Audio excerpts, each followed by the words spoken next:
Thanks for checking out this movie review video. This is for the 2024 film History of Evil. It's a Shudder original film and it's coming to Shudder on Friday, February 23rd, so this is a no spoiler review. I'm going to start this off by saying all films are worth watching at least once just to figure out how you personally feel about this film. These are just my opinions, and for people who know my channel and have heard me say that before, it means I wasn't a big fan of this movie, unfortunately. There were some good things with it. I see what they were really trying to do with the film, and the filmmaker actually had sent out with press material a really interesting statement about why he made the film and the importance of it to him, which was really interesting and really cool to get more context, which can boost a person's appreciation. But watching the film without having read that, I read that after I watched the film, and a lot of people are not going to get that statement from the filmmaker. You have to look at the film for how it presents, and that's kind of how I'm reviewing it. But anyway, the film was written and directed by Bo Mirhosseni. I hope I got the last name correctly. Who also did Maniac 2013 and a lot of shorts and music videos. Again, it's a Shudder original coming Friday, February 23rd. Synopsis. It's about a kind of dystopian United States situation, similar to what's set up in the trailer for A24's Civil War, which is going to be coming out later this year. Although I'm sure that this film didn't actually steal from that, because films take a while to get made, and that trailer came out not long ago. So I don't think Mirhosseni was stealing anything from that trailer or anything. But the context of where we are in the United States is very much the same. They actually set that up in the very beginning with some opening text, which is actually not only a great way to establish what you're walking into, but is also kind of chilling to let you know what world you're stepping into as a viewer. So it's basically about a man and his family who are on the run, and another individual who's with them and is part of the resistance, who are on the run from the fascist faction that has overtaken the United States and is in governmental control.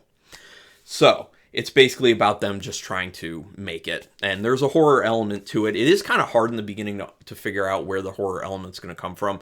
At first I was like, oh, is it just going to be straight up it's from the fact that, it's a fascist society and, it's just going to be real face value. There is something a little bit deeper than that comes in horror-wise and has kind of a different angle to the horror aspect of it that does present itself not too far into the film. So I did appreciate that it wasn't 100% straightforward when it came to that. The text in the beginning, again, I thought set up great context for the film going into it. It is immediately pretty chilling with the world that's created, not just from that text, but from the first scene that happens. It does a good job of immersing you into the feeling that you should be getting, that these characters are also getting. Very tense situation that makes you understand what these people have to deal with. It does kind of connect you to the characters. Unfortunately, after that first scene, a lot of what goes on with the characters, it becomes very hard to actually connect with them, because a lot of the characters, actually all the characters are written in a pretty one-dimensional manner. Their interactions are usually pretty one-dimensional as well, and when it comes to actual character development, which is really only for the one main character, who is a male,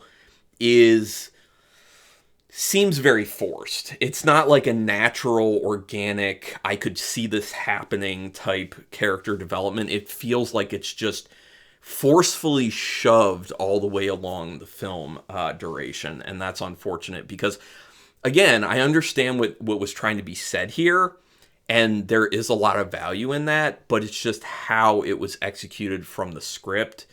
It just didn't work out too well being put on the screen. Even though it's not, it has a post-apocalyptic feel to it, which I do think really works for the setting of this film. Again, they did a great job establishing the environment, establishing the setting of the film, and establishing kind of a very scary world.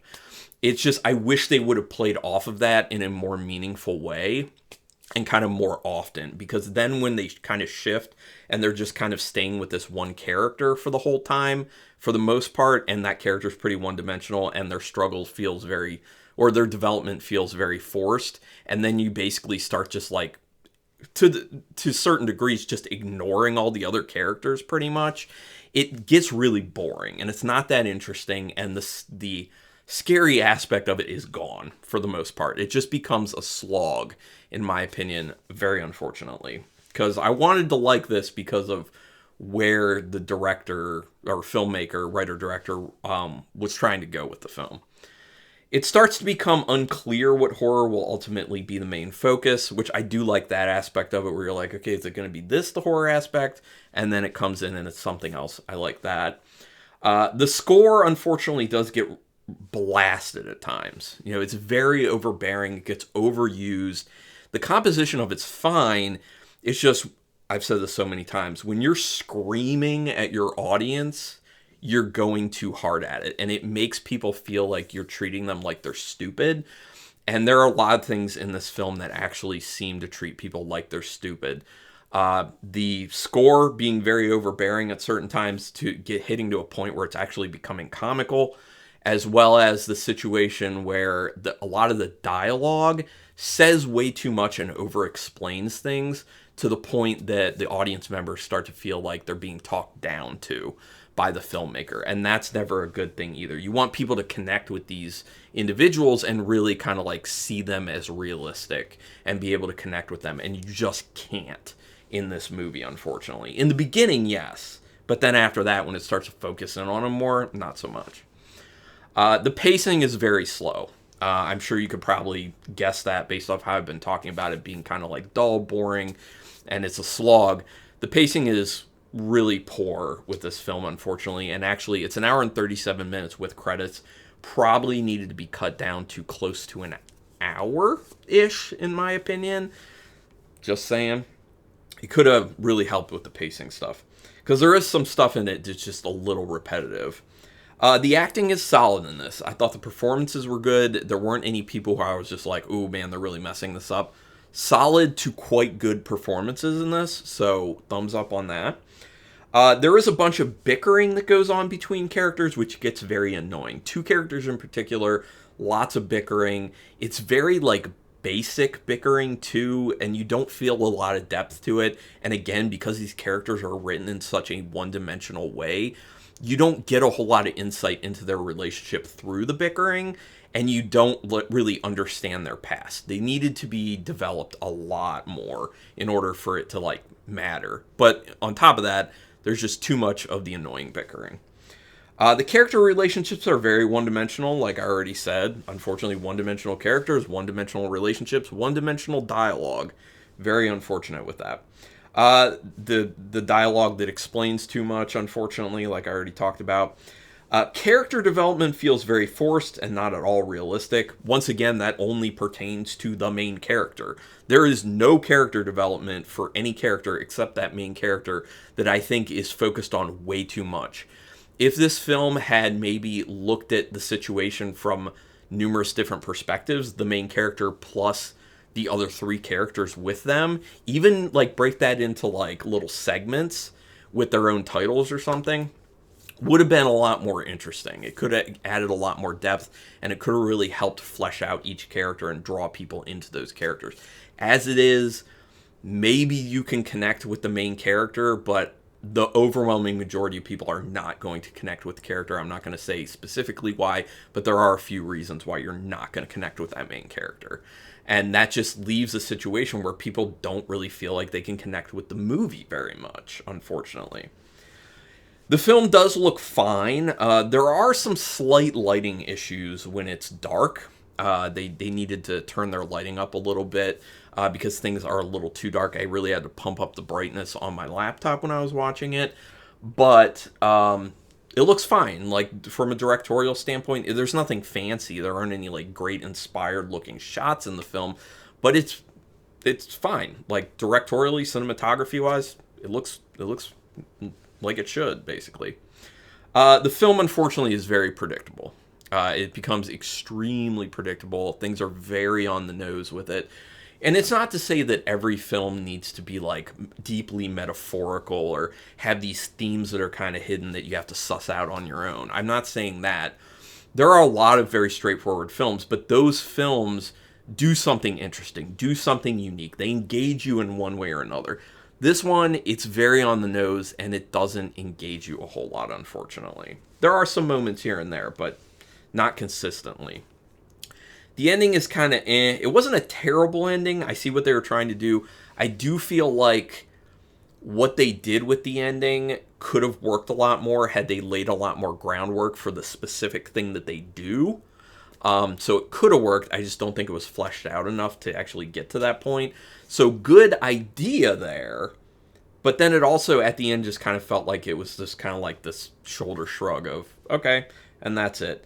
The other weird thing is characters at the end of this film seem to not have any spatial awareness, which is really bad for keeping people immersed in the film. Because when it's a situation where, like, someone is in one room in a small house and there are numerous people in that same house, they would be hearing that person. They would have the spatial awareness to know what's going on. Or if someone's like sneaking up on someone or something like that, and it just seems like they have no spatial awareness, that can take viewers out of the experience, especially when it's in like small spaces. So yeah, just saying. So I'm going to make a comparison in a minute, or well, in a few seconds here, but if there's anyone who doesn't want any sort of like thematic or story-wise spoilers, I'm not going to tell you specifically what happens. I'm going to make a comparison to a movie. So if you don't want to know that, then go ahead and turn it off now. Okay, people have turned it off at this point. So this film does play to current fears that are similar to what's echoed in the Civil War trailer for A24, which does look very interesting, very scary.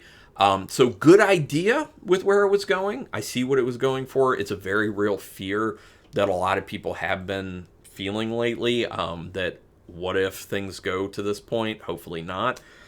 But this film does seem to rip a lot off of The Shining. If you watch this film and you think The Shining, you see so much. A lot of aspects. Very, very highly inspired by The Shining. But yeah, I mean, that's my thought on the film. Overall, out of 5 stars, half stars possible. I'm going to go 1.5 stars, unfortunately. I thought about maybe 2. It's just not there. There are a lot of issues with it, unfortunately. But I will say this. I do hope that it finds its fan base. Every film usually does find its fan base. And I always hope the best for filmmakers because they're putting in a lot of work. They're doing a lot, and it's not easy. It's a creative craft, and that stuff is deeply personal. So I always feel bad when I do reviews and they're not glowing reviews or mostly positive reviews, but I'm also not going to lie. So I try to walk the line of like saying what I think is not great about the film or what didn't hit for me, but also not being mean about it. And I don't want to be mean about it because I wish the best for these filmmakers. So anyway, thank you everyone for checking this out. Go ahead and put some comments down there if you want to talk about the film, especially if you felt differently, because I am always down to hear differing opinions on films. I love that stuff because maybe there's something I missed. Maybe there's something I should think about more deeply. Let's have a conversation. Do me a favor, hit subscribe to my channel, hit the thumbs up on this video if you want to help me out, and also hit the notification bell button if you want to know when I'm putting up new videos. But regardless, thank you so much for checking this out and taking your time to do that. I really do appreciate it. And until next time, keep it brutal.